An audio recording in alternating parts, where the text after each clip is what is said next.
Big old flounder.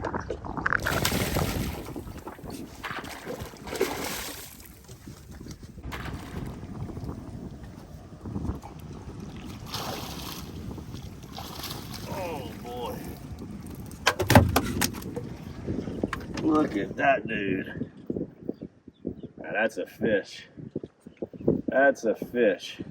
Starting off just jigging a bayou that Captain Chris put me on. I don't have the same conditions as he did, but there's obviously some fish in here. Chris caught the fallen tide in here. Birds were working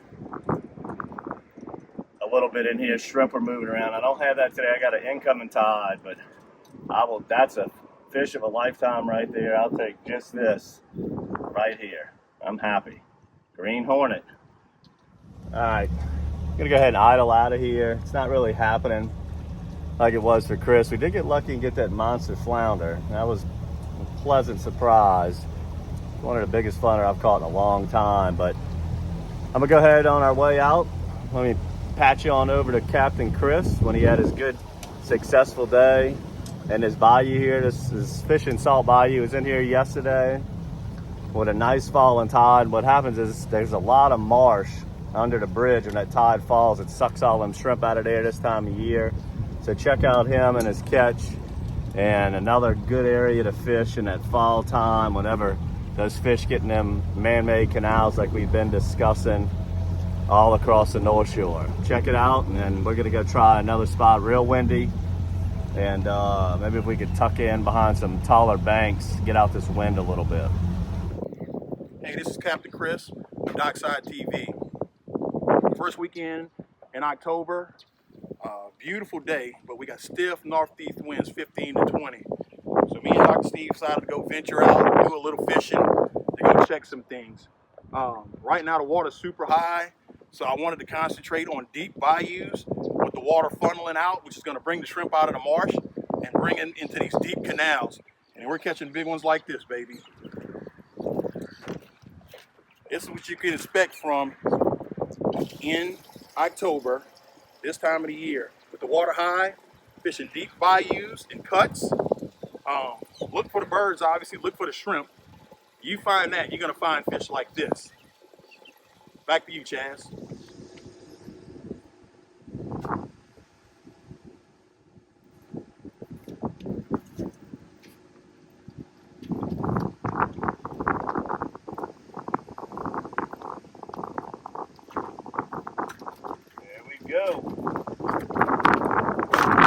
Talking about fishing these man-made canals for a while now. These high waters, all these hurricanes are getting, got them pushed back in here.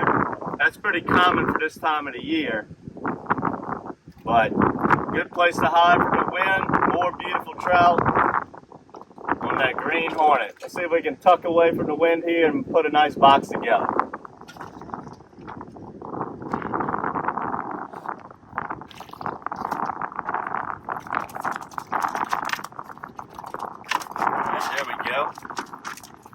What I'm doing, started off in the front of this man-made canal, but I'm really trying to find some freshwater vegetation. Let me push the boat off the bank here.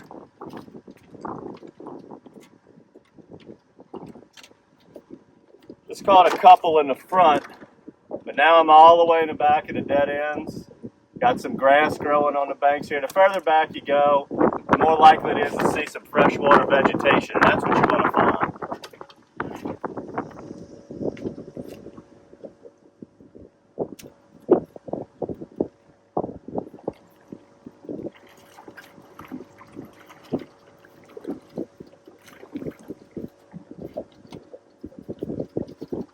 Another one, little guy. Have to throw this one back, but these fish are buried up in that grass. I'm throwing as tight to the shoreline as I can. They're acting like bass. They're way up in that grass. They're using that high water and that marsh grass to their advantage, and they got a little bit of underwater vegetation real close to the shoreline too, and that's what they're hiding in. They're not in the deep water right now. They'll go to that secondary drop once the water temperatures get a little bit colder.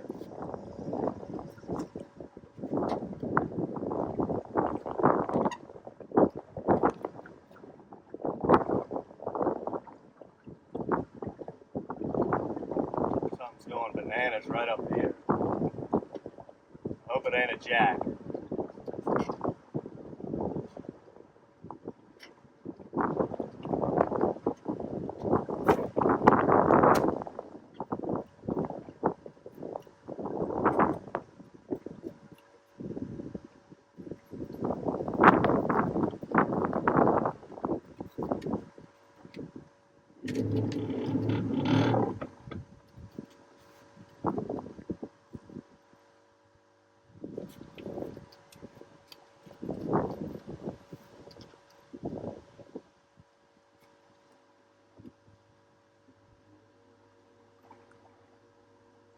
Reds.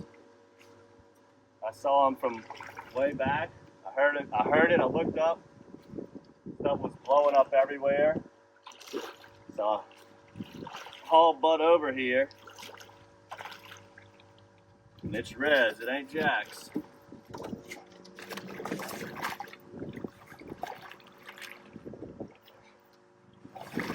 Here we go. Oh yeah, that green hornet choked down there. Come on. Ugh. There we go. Yeah, I just saw a bunch of blow-ups going right by that little sailboat.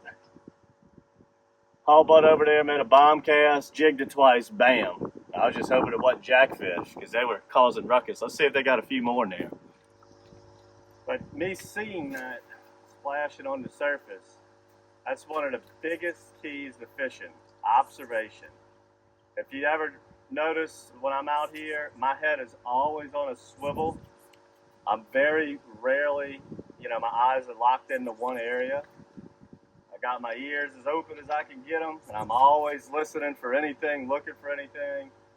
If I wasn't paying attention, I would have never caught that fish, that redfish. These fish, a lot of times, they'll tell you a lot more if you just pay it attention. You want to come out here thinking this is like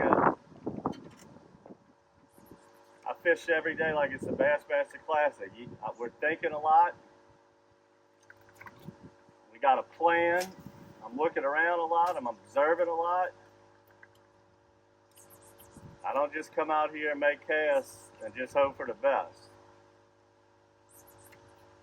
I'm actually trying strategies and techniques. You got a game plan to begin with, and if plan A don't work, go to plan B, C, and D. But the most important thing I could ever say when fishing is pay attention to all of your surroundings.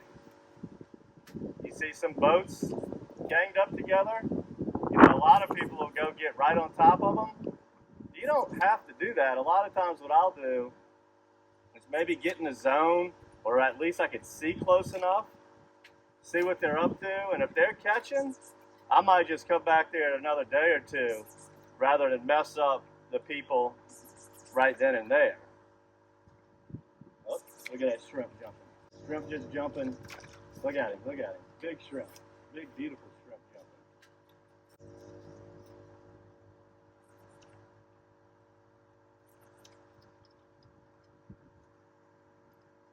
That's the kind of stuff you're looking for. Now, you're not going to get a bite every time. Usually when you see a shrimp jump like that and you throw in there, you do get bit. But I didn't get bit right there, but that's a good sign, seeing shrimp skipping around back here. I mean, if there's shrimp skipping, there's fish back here.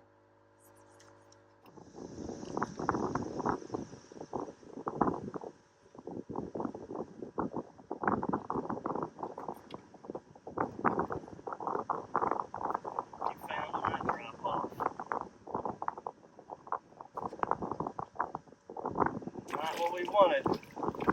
Not what we want. Not the old hardhead. We luckily stay away from these. Most of the time using nothing but plastics, but we got us one this time. Let me get the pliers.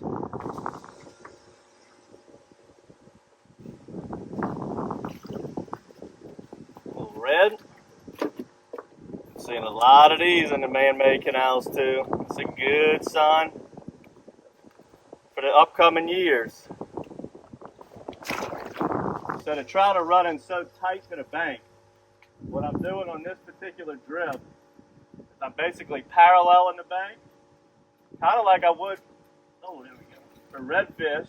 What do we have here? Might be a red there. No way that's a trout, see that. But anyway, the trout are so tight to the bank, I'm just paralleling it. Most of the reds have been off the drop off, but this one was pretty tight. I'm sure this is a red. Yeah, nice, beautiful red. I could have sight fished this red. He was so tight to the shoreline. But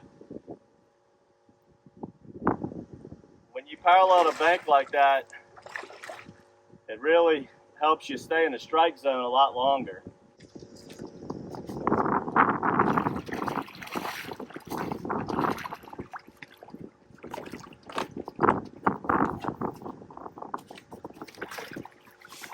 Beauty.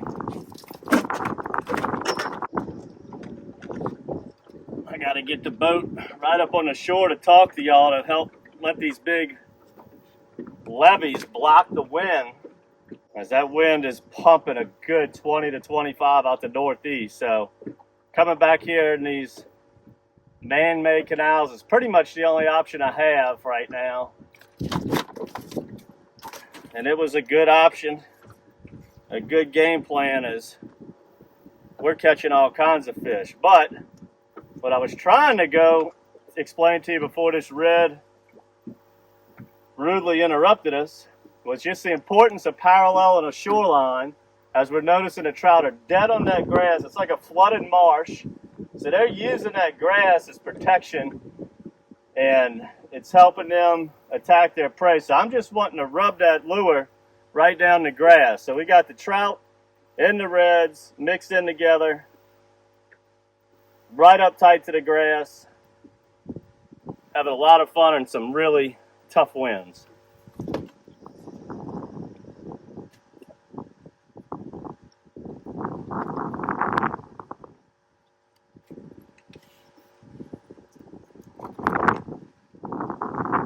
Greeny. Oh, green trout. I'm waiting to see one of these today. Surprised we hadn't caught more. We've been catching some up in here.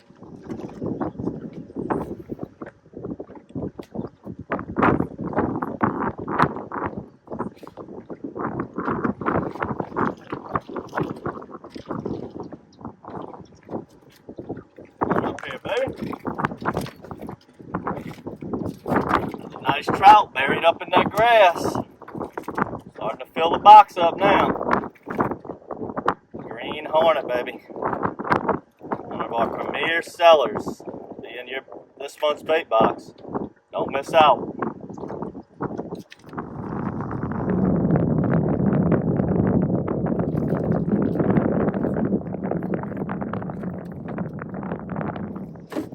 Alright, let's go ahead and end it on this pretty one right here. Another keeper.